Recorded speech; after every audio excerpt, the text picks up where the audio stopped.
Okay, we're on air. Awesome. Okay, welcome everyone. Hope you've had a good day. Okay, let's jump straight into it. We've got discuss the following. How is beauty in the excerpt of poetry like or not like what Edmund Burke would see as beautiful? First question.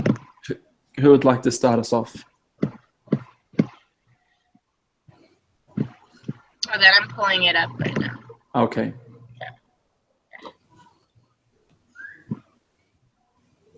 Maybe I'll start. I think it's in line with what Burke was talking about, to be honest. I think that the way that that psych is it psych? I can't. Psyche. I would guess, yeah, psych. Yeah, psyche. Psyche? I would guess, yeah. Okay, yeah. I mean, maybe I could be wrong, but the poem is kind of different to the story, yeah? Like the poem is an excerpt from the story. Am I right in thinking that? Yeah. Yeah.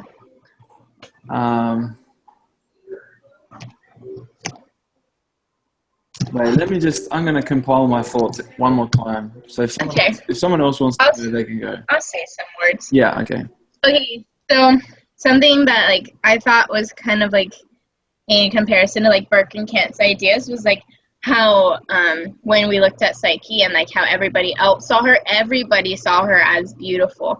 And so I think that that's an idea that you can kind of compare to is it Kant who said Kant was the one who said that beauty is like basically like the eye, like is in the eye of the beholder. Like what you deem as beautiful can be different from what other people say, but like it kind of like reflects with Burke's idea of like there's certain qualities to beauty, and like because everybody saw Psyche as like the beauty that she was. Like everybody saw her as beautiful. There wasn't somebody who like disagreed with her beauty. Everybody saw that. Okay. Yeah, so I think that's kind of an idea that I found for their similarities. I think like Burke more had like boundaries set for what, like definitions set for what beauty was. And so I think if we look at the poem and what they're talking about in the actual story, I think it matches Burke's for sure.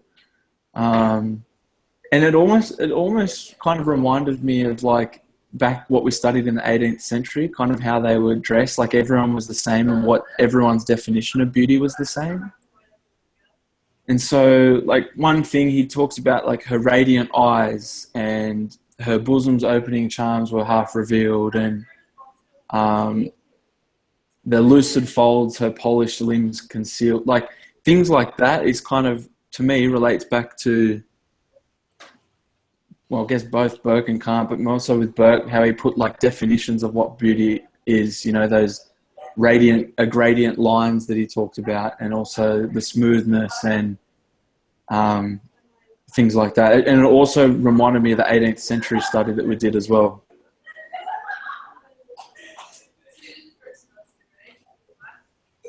Did I make sense? Yeah, I totally agree with you. Like back when how we were talking about fashion and how everything was kind of like one solid, like one thing was beauty, like you wore the dresses with like all the layers and everything like that. And then as 18th century came around, you saw the evolution of fashion. People were doing their own thing, and like you can even see it now, 21st century. Like fashion is so different. Like different is key.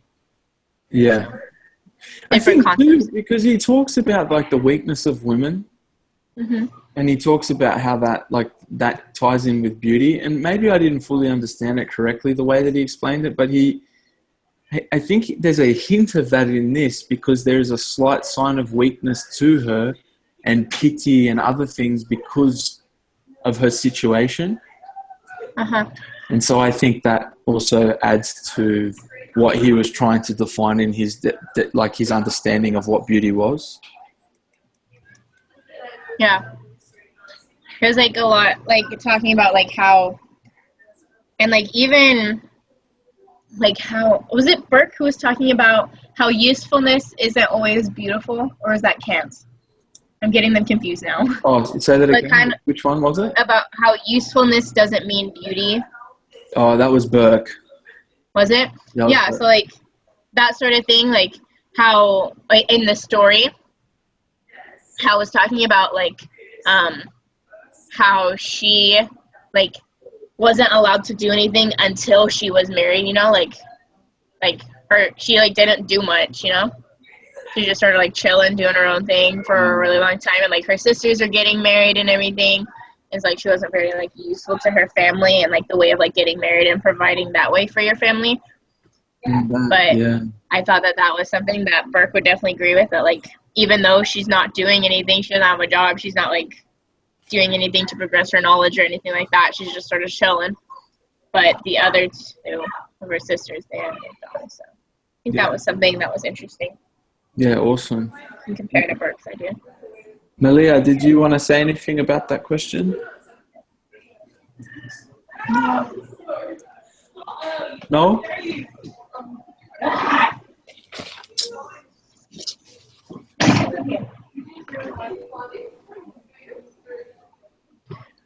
You getting down a lot of ideas, Malia? Yeah. Okay. I'll be on my computer all night tonight too, so we can work on them. Yes, please. Of course. Malia, as I said to you before, and I know Kimberly will agree with me, don't worry too much. As I said, I don't. If we get a 0 for some unknown reason, which I know we won't, I'm happy with whatever grade we get. So don't stress too much about it. It'll be fine. We'll just answer those questions, and you can write out like the thoughts that you have and what we say, and it'll be okay. And Kim, unfortunately, I might not be on for much longer because it's 10 p.m. here and I've just pulled an all-nighter to get to Utah. But Daniel and Kimberly will be able to help you out. Yeah. Malia, I reckon you'll be fine. I reckon you're going to be totally fine. And I'll just like go through and I can just like revise what you written, because it's just what we're saying now that you'll be writing. So it'll work. Yeah. It'll all work out. Okay, Malia? Okay. Okay. Okay, well, let's go to the next question. It says, is Cupid beautiful? Ooh, that's a good question. I can go? Yeah. I think he is beautiful in this perception that people will look at him and they would feel in line with him. Like there's a line from the story. His quiver sparkling bright with gems and gold. From his fair plume, so the graceful hang. I don't know if I pronounced that right. Yeah. So it's connected to the idea of given by Burke about that when we look at something and we feel love or affection to it. So there's another line there too. It says, his firms she off invokes their waking eyes to bless. So it suffices what Burke ideas that like when Psyche first behold him and something. I think Cupid is yeah, I like that. Beautiful.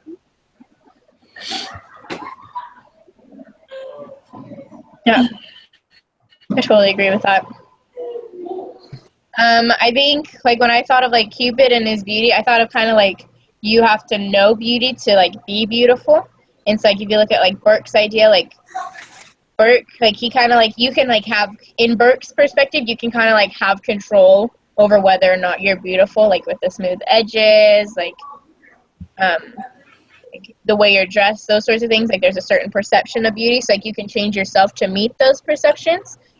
And so since Cupid works with Venus and everything like that, like he knows beauty like so well and like helps people fall in love and all of that. So I think that's kind of a cool way to think of it. Like he is like able to perceive beauty and like be able to become it.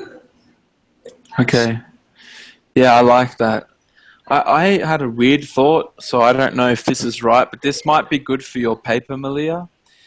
I thought that I think he was described as being beautiful, but more so in the fact that I think that the way the story is told is Psyche, I think she would have found anyone that she had uncovered beautiful simply because of the fact that they had taken her in and they had stepped up and she had finally found someone to share life with. And so I think that he could have looked like anything, but her description and what she perceived as beautiful was before her because she was already in love and she was already going to think that it was beautiful because of the mysteriousness. She felt lucky to have someone in her life. So to her, I don't think it really mattered what they looked like. Whatever it was going to be beautiful. Yeah, so yeah. So I think... Keep going. Go, sorry. You go. Okay, because I was just looking in the actual story because I remembered when I was reading it said something. When her sisters like visit her or she goes back to visit her sisters, I don't remember how it worked out. But anyway, so she sees her sisters. They're like, oh, is he like really a monster? Is he like ugly like a monster? And they kept using that word like monster. And then, but when she looks at him, when she like shines the light over him, he says, oh goodness. She silently rose and uncovering her lamp beheld not a hideous monster, but the most beautiful and charming of the gods, with his golden ringlets wandering over his snowy neck and crimson cheek, with two dewy wings on his shoulder, whiter than snow, with shining feathers like the tender blossoms of spring. So like even the connotations of all those words, like the tender blossoms of spring, like new beginnings, new love, new beauty, like new starts, like those sorts of things.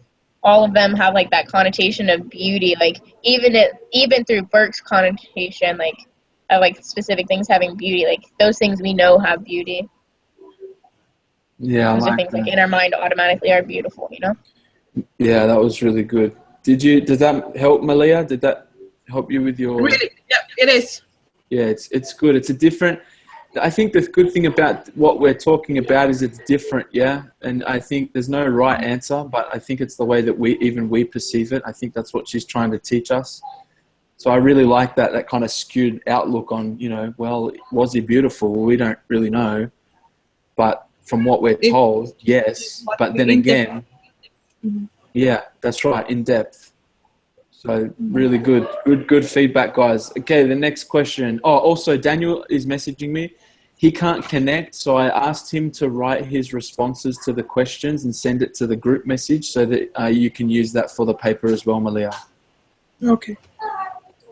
Okay, sweet. Next question is, does Psyche fit Burke's characteristics of beauty?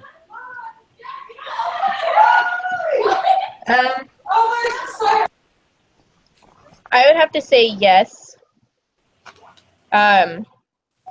Just because, like, again, like I was saying earlier, like, how, like, everybody saw her as beautiful, so, like, her characteristics must have been, like, something that, like,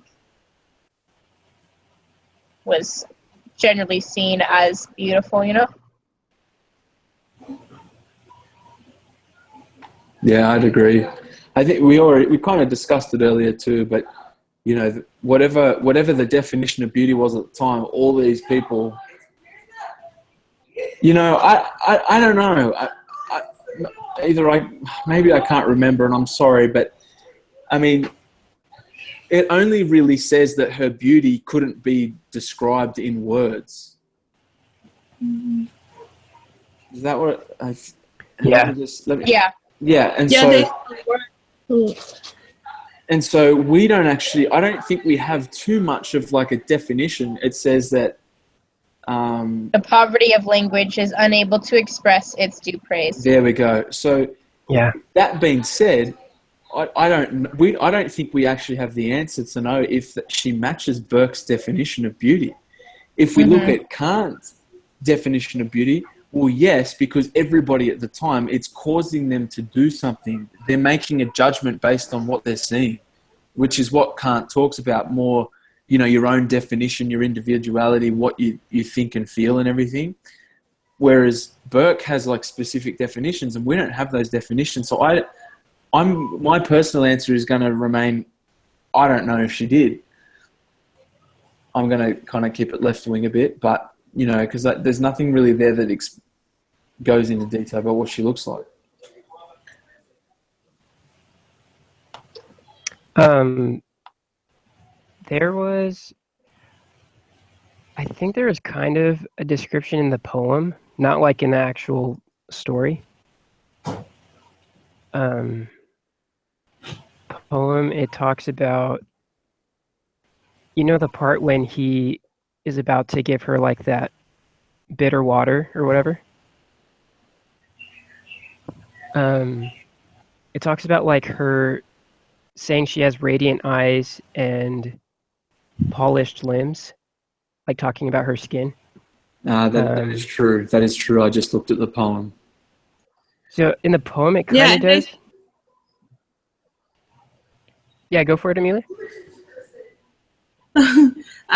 Yeah, and there's another line too. Her opening eye in whom it lasted place, unseen he still remained enchanted and amazed. Yeah. Yeah. Yeah, the fading roses of her cheek confess, her eyes bright beams. Those lines, do I have to put it in? Yeah, that's probably right. Maybe she does fit the description of Burke. I mean, there's still not a lot to go off, but right. I mean, yeah, probably. Yeah, I would say so. Okay. The next question is it significant that Cupid gets into problems because of Psyche's beauty?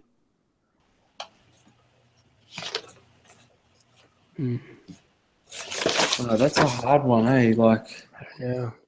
He's fighting for love. He's fighting for love. I don't know if you could say that he's like, he's not blind. I don't know if he's blind by love. I mean, he sees, like, let's look at it. He's obeyed. His mother, Venus, asks him to do something pretty horrendous. And then when he lays eyes upon her, he kind of becomes like the rest of the village and is like, oh man, this chick's beautiful, and feels bad. Yeah. Keeps her from the curse and then ends up taking her to wife, but doesn't want anyone to know. And so I think the love that they have at the start wasn't an honest love because it was kind of hidden. And I think that's what caused the problems. So it is significant, but I think it's the fact that their love wasn't shared with everybody else that's what caused the problems. Yeah, I really like that thought.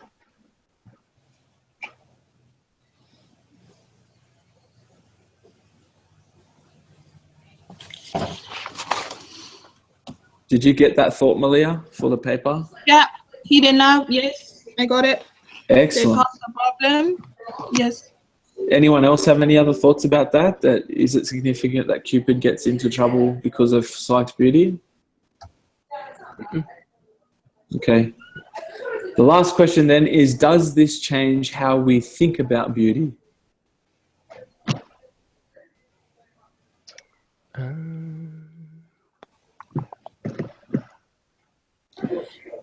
don't know. I had a thought. If no one else does. Yeah. I really liked actually how he wasn't showing himself to her at first, but she kind of still felt a connection to him. And what I got away from the story is that beauty has nothing to do with love. Like, because someone is beautiful doesn't mean you're going to be more in love with them or anything like that. It was the way he was treating her. Like, he would give her the things that she needed or wanted. And he spoke to her nicely and stuff like that. So, yeah, that's kind of what I got away from it. Yeah, that was good. I think for me personally, I think, you know, you don't really see much of a relationship as to like whether or not that they, you know, like were actually committed, like, hang on, that they were actually in love with each other for their personality. Like, you just see that they fell for each other, one, because she was kind of not desperate, but she was in a situation where everyone else was getting married, her sisters were, and she was getting old and she wasn't able to fulfill her duties. And that kind of made her a bit jealous, and she kind of like almost probably would have resented the fact that she was so beautiful because no one would even come. And so finally some guy does come, and I think that in itself is a beautiful thing. I think that is beautiful that she was able to find love and that she was able to find someone there. But then on the flip side for him, it was more so of a compassionate type of love. You know, you don't really see of a connection between them. It's more based on the fact that she was an extremely good-looking person, according to the people. He feels sorry for her. He takes her in as his own. She finds her own beauty in the fact that she's now in a relationship with someone. So I think for me, it does change the definition of beauty a little bit because, and which is highly in line with what Kant is saying, is because beauty is open to interpretation. For me, that story did something within me to make it beautiful. Yeah, you kind of feel sorry for her and you feel sorry for him, and they're going through all these trials, but then together they're brought together and they overcome it all and they get what they desire in the long run. Yeah, and I think that is beauty. I hope that made sense. Yeah, no. Amen. Kind of like straying away from Burke's idea that like everything has a set reason the way it's beautiful. Yeah, just like finding beauty in everything, kind of. Yeah, it's almost like he's saying, oh, because this had a sharp right angle or your eyeball was crooked or something, it's not beautiful because it's not matching the definition structure that he's given. Mm-hmm. But regardless of that, in the other theory, you know, it's whatever you find desirable. It's whatever gets your senses going. Yeah. Malia, did you have any comments? Yeah, and it's all depend from our own insights and what we find beauty. Yeah. That we often things by nature, or even though the differences in a mortal and also immortal, even though they are different, but they are beauty. Yeah. Like how Berg says that beauty often we find create emotion in the most simple things in life. Perfect to most people would appeal to other people. Mm. Maybe. Yeah.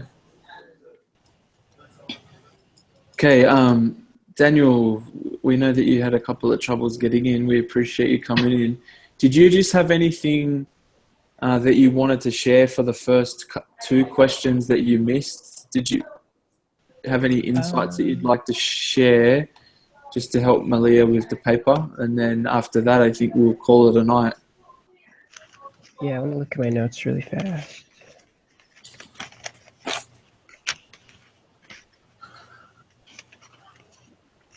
Yeah, so the question where it says, how is beauty like or not like Bert's description? You guys might have talked about it already, but yeah, it was kind of a mystery in the story of why she was beautiful. Who knows what that would have been about, but when I was talking about Cupid, when she finally saw him, it talked about, like, I think it was talking about his hair, like how beautiful his hair was or something like that, in his skin. So I think that would probably go along with Burke's definition of beauty, for sure.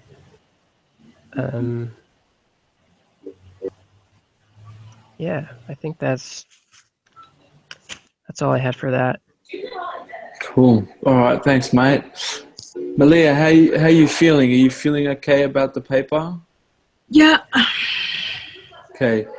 As I said, I am probably not going to be around for much longer because it's now almost 10:30 in Utah and I didn't sleep on the plane last night.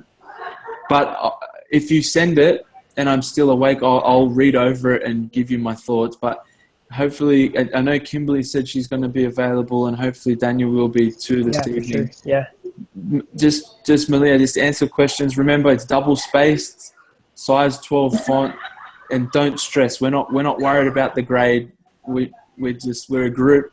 We're all good, and then I'm sure you'll do fine. But ask us questions in the group. Yeah, you can use the Google Doc. Yeah. Okay, thank you guys. I checked her grade on my paper, and she asked about Cassandra, because the other girl, she's not in our class anymore. She dropped out, just so that she knows. Yeah, she did drop out. Okay, And thank Cassandra's you, not. with the paper. Oh, no problem. No biggie. All right, guys, I'm going to stop the broadcast.